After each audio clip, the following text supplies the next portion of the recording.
Sopir plat kuning melawan masih menjadi tema dialog kita dalam iNews Breaking kali ini. Langsung saja saya ke Pak Arya. Ini Pak Arya, kalau misalkan kita terkait lagi dengan hal demo ini, kira-kira harapannya ke depan atau prediksi dari Pak Arya sendiri ke depan terhadap transportasi berbasis online ini akan seperti apa sih?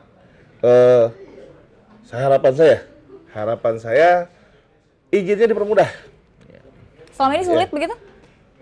Smart Ride Indonesia sendiri sudah ngurus izin, sudah mengajukan izin itu dari bulan November 2015 sampai sekarang belum keluar.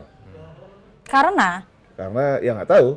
Ya intinya gini, kalau kita kan Smart Ride Indonesia ini kan PT, Jasa Persewaan Alat Transportasi Darat. Itu kan untuk usahanya, tapi karena persyaratan dari pemerintah kita harus ngurusin izin rental gitu ya. Ya kita ikutin nih, kita ke badan BPS, badan satu pintu tuh, ya kan, jam 5 pagi sampai jam 8 malam ya kan, kita ngantri ya kan, sama mereka nggak tahu apa yang mereka kerjain. baik, ini Pak Yayat ini cukup miris sekali, sementara yang lain transportasi diminta untuk urus izin, tapi ketika urus izin ini begitu susah? Sebetulnya kalau aturan resminya sudah ada, mungkin pertama satu, ini kan ada peraturan di daerah, sebetulnya ada ketentuan dari undang-undang, kemudian peraturan pemerintah, keputusan menteri, dan di bawahnya adalah perdanya. Baik. Jadi sebetulnya apakah rancangan peraturan daerah itu memberikan ruang kemudahan atau tidak?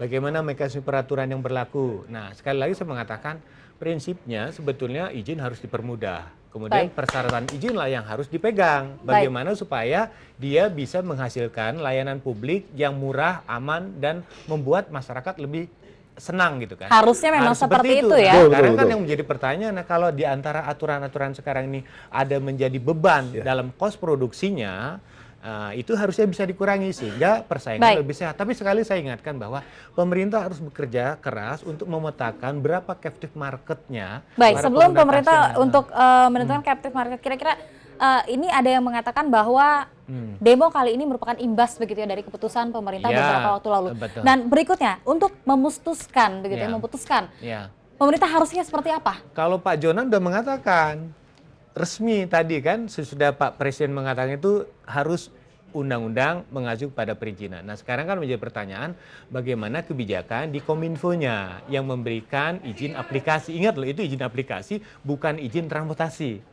Nah, aplikasi ini yang memang harusnya bersinergi dengan pelayanan transportasi. Supaya pelayanan lebih murah. Yang dituntut kan persaingan supaya lebih sehat, fairness, orang muda, pelayanan makin bagus. Kalau sekarang mengatakan mobil yang rental lebih bagus, ya karena dirawat sendiri. Tapi bagaimana dengan yang sekarang ini mungkin karena massal, terlalu banyak, ya kan? Nah, disitulah persoalannya.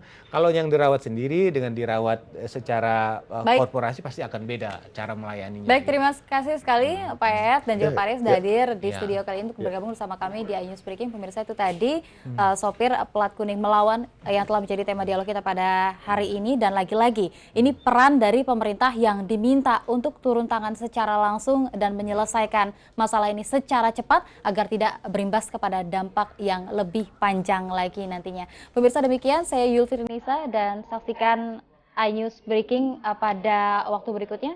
Terima kasih, selamat siang dan sampai jumpa. Terima kasih Pak Arya.